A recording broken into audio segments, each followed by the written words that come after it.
सुनसान इलाके से एक ट्रेन तेज रफ्तार में दौड़ रही थी।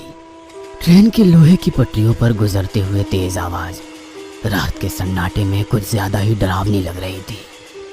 रात के 2 बज चुके थे। बोगियों में लोगों की भीड़ काफी कम थी। रात का वक्त होने के कारण हर कोई बैठे बैठे झपकियां ले रहा था। दूर से दिखाई देने वाले उस ट्रेन की एक बोगी में से एक महिला एकदम से बाहर की ओर गिरी और धूल मिट्टी पत्थरों पर से घसीटते हुए कुछ दूर जाकर रुक गई। ट्रेन से गिरने के कारण पूरा शरीर जख्मी हो गया था। खून से लथपथ वो वैसे ही ट्रेन की तरफ देखती हुई पड़ी रही और ट्रेन दूर दूर जाते हुए अंधेरे में नजरों से ओझल हो गई। पिछले 1 महीने में ये चौथी वारदात थी। नौकरी पेशा महिलाओं को लूट ट्रेन से फेंक कर उनकी हत्या आम बात हो गई थी। 4 दिन बाद तेजी से कदम बढ़ाते हुए वो प्लेटफॉर्म की ओर चल रही थी। रात के करीब 1:30 बज चुके थे। यह आखिरी ट्रेन थी। अगर ये ट्रेन छूट जाएगी तो सुबह 5 बजे तक उसे इंतजार करना पड़ेगा। इसलिए किसी भी हालत में उसे ये ट्रेन पकड़नी ही थी। पर उसे डर भी लग रहा था, डर जो वो पिछले 1 महीने से महसूस कर रही थी। पिछले महीने ऐसे ही काम से घर लौटते समय ट्रेन में अपनी सीट पर बैठी झपकियां ले रही थी, पर किसी की चीख से उसकी नींद खुल गई। झट से आवाज की तरफ देखा तो 2 गमछाधारी एक महिला के साथ मारपीट कर रहे थे। ट्रेन में कुछ मुसाफिर थे, पर कोई उस महिला की मदद के लिए आगे नहीं बढ़ रहा था। बाकी लोगों की तरह वो भी डरी सहमी चुपचाप दिखे जा रही थी। और फिर उस आदमी ने उस महिला को तेज रफ्तार में चलती ट्रेन से नीचे फेंक दिया। यह सब उसके सामने हुआ था, पर उसकी हिम्मत नहीं हुई कि पुलिस में शिकायत करे और उसी वजह से वह खुद भी खौफ में सफर करने के लिए मजबूर थी। पर परिवार भी तो चलाना है। ट्रेन धीरे धीरे आगे बढ़ने लगी और उसके साथ उसने अपने कदमों की रफ्तार भी बढ़ा दी। दौड़ते भागते वो प्लेटफॉर्म में दाखिल हुई। ट्रेन ने अभी रफ्तार नहीं पकड़ी थी। रात का समय होने के कारण स्टेशन पर लोगों की भीड़ भी काफी कम थी। अब भी कुछ लोग ट्रेन से उतर रहे थे तो कुछ लोग अंदर चढ़ रहे थे। उसने भी अपने कदमों की रफ्तार ट्रेन की रफ्तार से मिला ली और मौका देखकर झट से अंदर घुस गई। पूरी बोगी खाली पड़ी थी। बोगी के भीतर छत पर लगे बल्ब की सफेद रोशनी पूरी बोगी में फैली हुई थी। अपने ऑफिस बैग को कस के पकड़े हुए वह एक कदम आगे बढ़ती रही और आगे की सीट पर जाकर बैठ गई। घड़ी में टाइम देखा तो 1:45 हो रहे थे।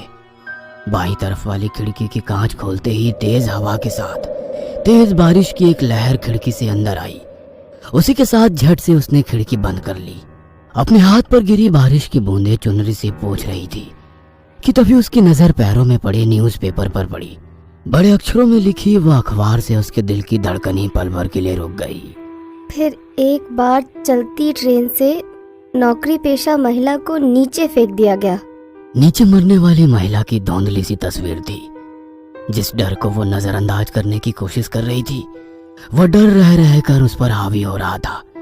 उसने झट से अपना ध्यान हटाया और खिड़की से बाहर झांकने लगी। तभी किसी के कदमों की आवाज ने उसका ध्यान आकर्षित किया। गर्दन थोड़ी तिरछी करके उसने आवाज की ओर देखा तो 2 आदमी उस बोगी में आकर बीच वाली सीट पर बैठ गए। वो आपस में ही बात कर रहे थे। अब उसे हर मुसाफिर से डर लग रहा था। अपनी पर्स कस के पकड़कर वो शांत बैठी रही कि तभी बोगी के अंदर एक और लड़की दाखिल हुई। शायद नौकरी करती होगी। दिखने में बहुत ही सुंदर थी। पूरी बोगी में नजर घुमाते हुए वो लड़की दरवाजे के पास वाली सीट पर बैठ गई। अब ट्रेन ने तेज रफ्तार पकड़ ली थी। खड़ाक खड़क खड़ाक खड़क तेज आवाज रात के सन्नाटे को चीरती हुई आगे बढ़ रही थी। उस महिला ने घड़ी में देखा तो करीब 2 बज चुके थे। तभी पीछे वाली बोगी में से 2 आदमी ट्रेन के भीतर दाखिल हुए। उन्होंने चेहरे पर गमछा बांध रखा था। दोनों की सिर्फ आंखें ही चमक रही थी। उन्हें देखकर ही उसका बदन कांपने लगा। उन्हें देखकर महीने भर पहले हुई वारदात उसकी आंखों के सामने आ गई। उस वक्त ट्रेन में 20-25 लोग होंगे, पर किसी की हिम्मत नहीं हुई उन 2 आदमियों से एक महिला को बचाने की। आज तो पूरी बोगी खाली है। इस एक ख्याल ने उसके दिल की धड़कनें बढ़ा दी। उन दोनों ने पूरी बोगी में नजर घुमाई और दरवाजे के पास बैठी उस लड़की को ताड़ते हुए आगे वाली बोगी में चले गए। वह लड़की आंखें बंद करके खिड़की के पास बैठी थी। शायद काम की वजह से थक चुकी होगी। अब उस बोगी में केवल 4 मुसाफिर थे। थकान की वजह से उस महिला की भी आंखों पर नींद का असर दिखने लगा। 1-2 बार झपकियां लेते हुए उसका सर ट्रेन की खिड़की से टकराया। उसने घड़ी में देखा तो 2:30 बज चुके थे। दोबारा बोगी में नजर डाली तो दरवाजे के पास वाली सीट पर बैठी वो लड़की भी झपकियां ले रही थी। बीच वाली सीट पर बैठे हुए 2 आदमी बातों में व्यस्त थे, पर एक अजीब सा डर उसके दिल में घर कर गया था। वह सिर पीछे टिकाकर वैसे ही आंखें खोलकर बैठी रही, पर कुछ ही देर में उसे नींद ने अपने आगोश में ले लिया। एक अजीब सी आवाज से उसकी नींद खुल गई। सामने देखा तो वो 2 गमछाधारी आदमी उस लड़की का पर्स छीनने की कोशिश कर रहे हैं। वह लड़की मदद के लिए पुकार रही है, पर कोई आगे नहीं आ रहा था।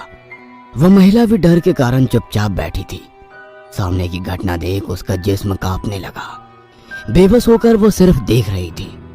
उस आदमी ने उस लड़की के बाल पकड़े और दरवाजे से बाहर देखते हुए हंसने लगा। वह लड़की गिड़गिड़ा रही थी, अपनी जिंदगी की भीख मांग रही थी, पर उसने पूरी ताकत से उसे बाहर फेंक दिया और एक दर्दनाक चीख चारों ओर गूंज उठी। वह महिला झट से नींद से जाग गई। वह सिर्फ एक सपना था, पर दिल अभी भी जोर जोर से धड़क रहा था। घड़ी में देखा तो 3 बज चुके थे। उसने गर्दन ऊंची कर दरवाजे के पास बैठी लड़की को देखा और सन्न रह गई। वह सीट खाली थी। उसने पूरी बोगी में नजर घुमाई, पर वह लड़की कहीं नजर नहीं आ रही थी। पर उस लड़की की बगल वाली सीट पर वही 2 गमछाधारी आदमी थे। लगता है उस लड़की को मार दिया। वह अपने आप से बुदबुदाई कि तभी बीच में बैठे 2 आदमियों ने उन पर हमला कर दिया। ट्रेन की तेज होती आवाज में उन लोगों की मारपीट शुरू हो गई। वह महिला डर के कारण सीट के नीचे बैठ गई। वे एक दूसरे को मार रहे थे। तभी उसे नीचे 2 दिन पहले का एक न्यूज़पेपर पड़ा दिखाई दिया। उसमें बड़े अक्षरों में लिखी एक खबर पर नजर गई। फिर एक बार चलती ट्रेन से नौकरी पेशा महिला को नीचे फेंक दिया गया।